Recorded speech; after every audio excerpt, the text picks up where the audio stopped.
और उससे ज्यादा कुछ ना हो। दोषारोपण ऐसा कर रहा है बल्ला को।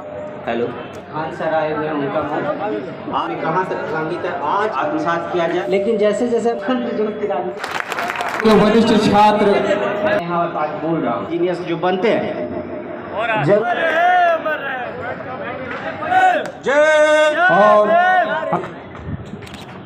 सम्मानित करें।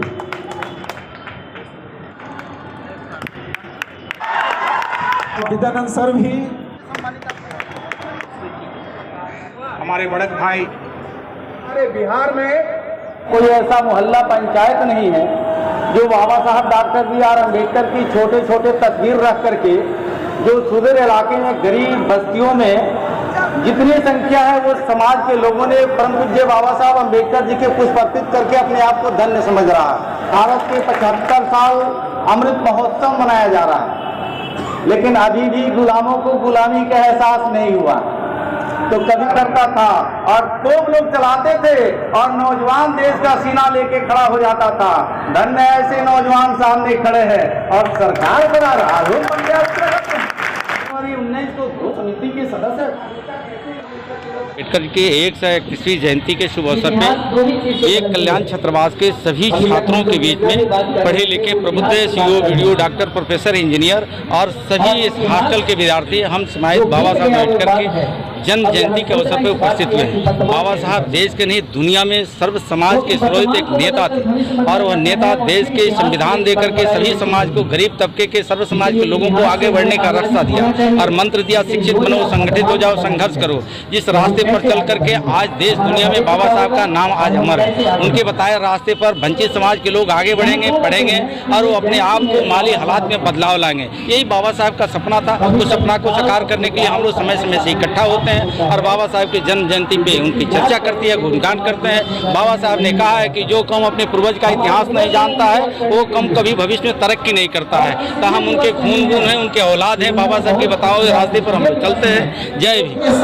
इतिहास हमारा बनता है, जिस ओर जवानी चलती है उस ओर जमाना चलता है।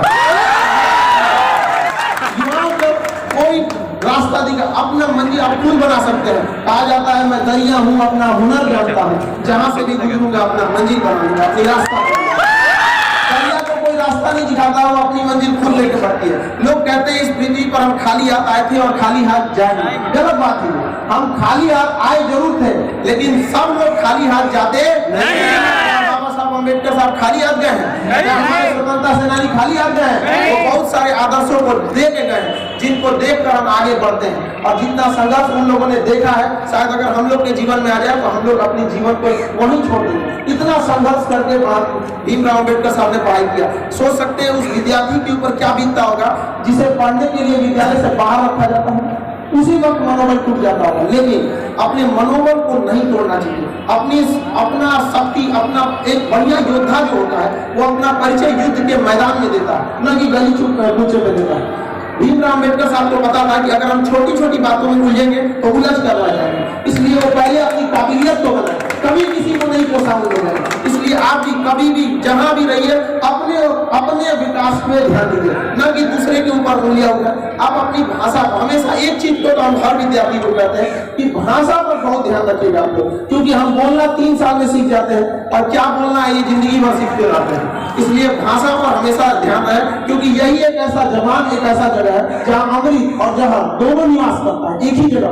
इसलिए हमारी मर्यादा कभी भी अच्छी रहनी चाहिए कि कोई मिले तो उसको लगे कि नहीं हमने एक मर्यादित व्यक्ति से बात किया।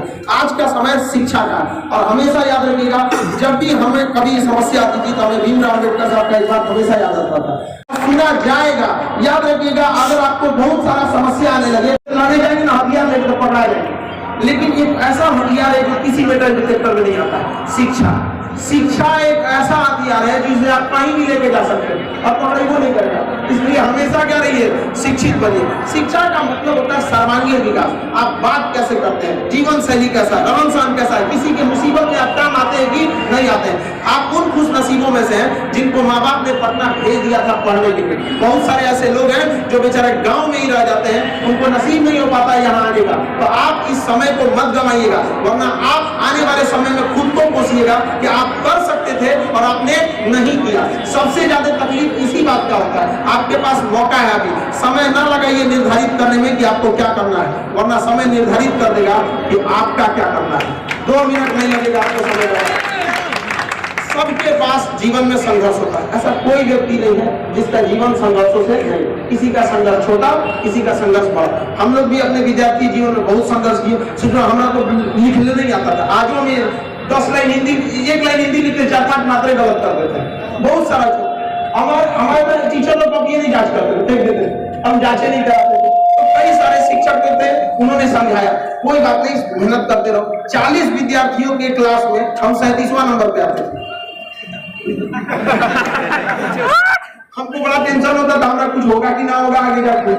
लेकिन एक चीज हमने देखा कि जितने तेज विद्यार्थी थे सब लोग, उन लोगों ने जब मैट्रिक में आए, लोग इंटर मैट्रिक जब पास किए, तो सब इधर उधर रंग भंग में लग गया, सब लाल पीला हरा, सबको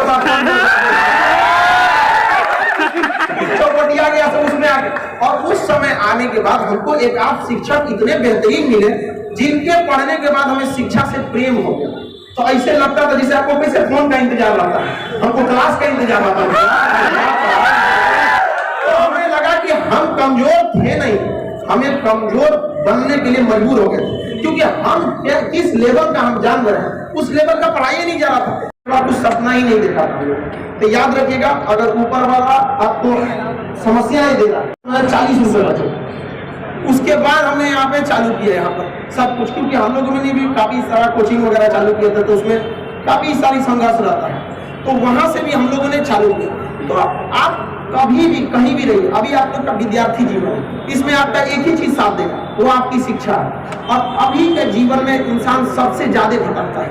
अगर आप खाली हाथ लौटेंगे यहाँ से, तो याद रखिएगा, आपका एक बच्चे का यहाँ से खाली हाथ लौटना आपके गांव के 100 बच्चों का भविष्य बर्बाद करेगा, क्योंकि गरीब इंसान अपने बच्चे को पेट काट कर फिर पढ़ना पढ़ने के लिए नहीं भेजेगा, उसके गुनेगार केवल और केवल आप लोग होंगे।